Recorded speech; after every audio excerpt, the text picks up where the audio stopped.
Halo semua, di sini kami akan membahas tentang wawasan aplikasi dan teknologi.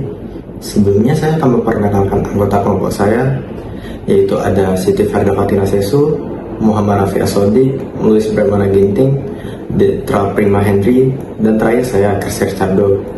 Di sini kami akan membahas 4 rumusan masalah.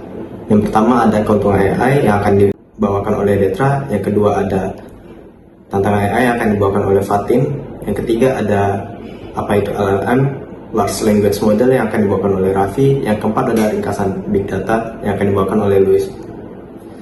Baik, langsung saja pembahasan pertama yaitu mengenai kelebihan AI yang akan disampaikan oleh Detra.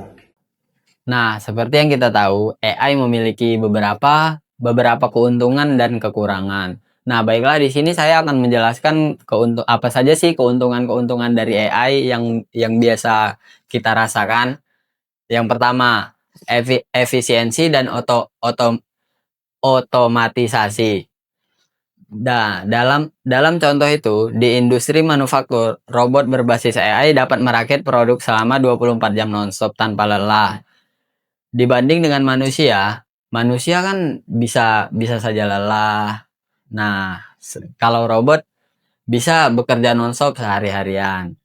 Yang kedua, analisis data dan pengambilan keputusan.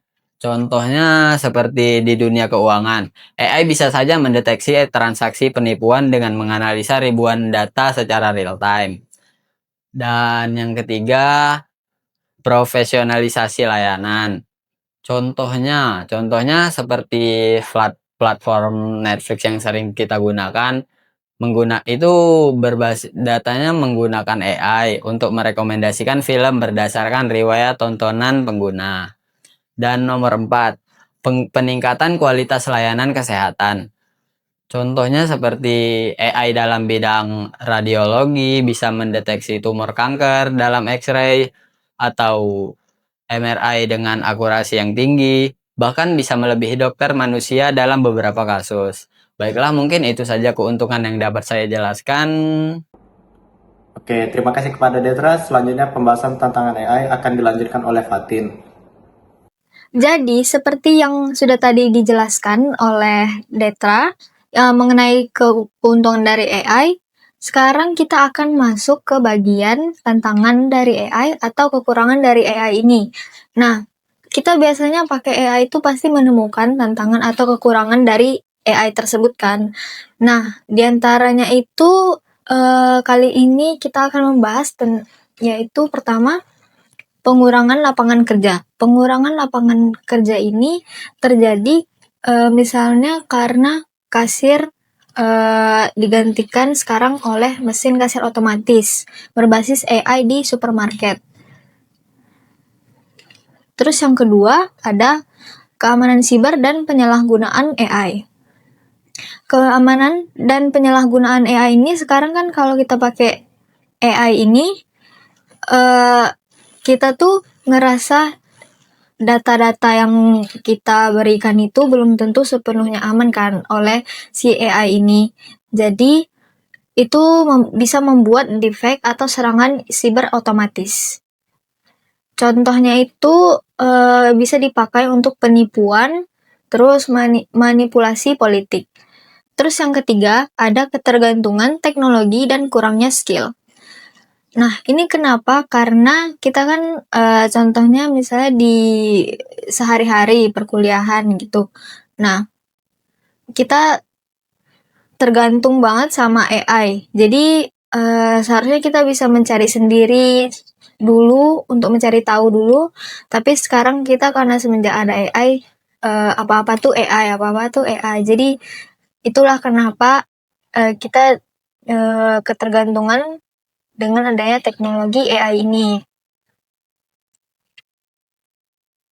Biasanya AI ini digunakan untuk tugas-tugas kan, jadi kayak malas berpikir, jadi kita langsung aja lanjut ke AI buat nanya. Terus yang keempat, yaitu adalah kesalahan prediksi atau AI hallucination.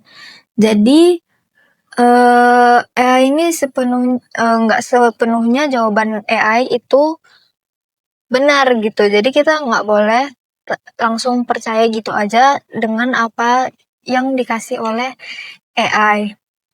Bisa aja informasi AI ini belum relate atau enggak dia karena data-datanya belum terlalu banyak, jadi yang diberikan tuh informasinya palsu gitu. Bisa contohnya tuh informasinya palsu tentang harga saham atau enggak berita tentang kesehatan. Mungkin sekian. Terima kasih kepada Fatin. Nah, itu dia tadi kita sudah membahas keuntungan dan tantangan AI. Selanjutnya kita akan masuk ke LLM yang akan disampaikan oleh Raffi.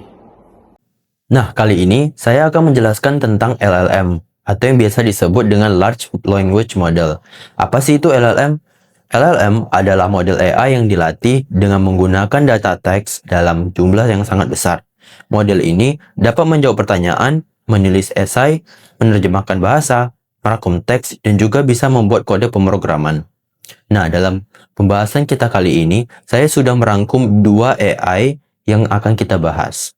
Pertama, GPT 4.0 dari OpenAI. Nah, fitur utama dari GPT 4.0 ini, akurasinya itu lebih tinggi dan lebih cerdas daripada versi yang sebelumnya. Dan juga bisa mendukung alat bantu seperti browsing, menganalisa gambar, dan juga bisa membuat gambar dari AI itu tersebut. Selanjutnya adalah LLAMA 4 atau yang biasa disebut Llama 4 yang dikembangkan oleh Meta AI. Nah, fitur utama dari Llama 4 ini adalah open source-nya yang bisa diunduh dan dimodifikasi secara bebas, dan juga efisiensinya. Performa tinggi meskipun jumlah parameternya lebih kecil.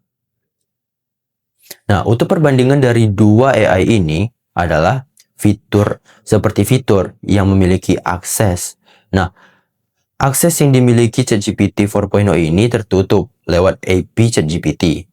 Sedangkan Llama terbuka dan bisa diunduh dan diedit juga. Fitur yang lain adalah kemampuan multimodal. Nah, multimodal yang dimiliki oleh ChatGPT 4.0 ini adalah teks dan gambar. Kecuali Llama yang hanya fokus pada teks saja. Terima kasih kepada Raffi. Selanjutnya, last pembahasan kita yaitu ringkasan dari Big Data yang akan disampaikan oleh Luis. Kali ini saya akan membahas ringkasan artikel yang kami kutip, yaitu Enhancing E-commerce with Big Data from Browsing to Buying Through Recommendation System.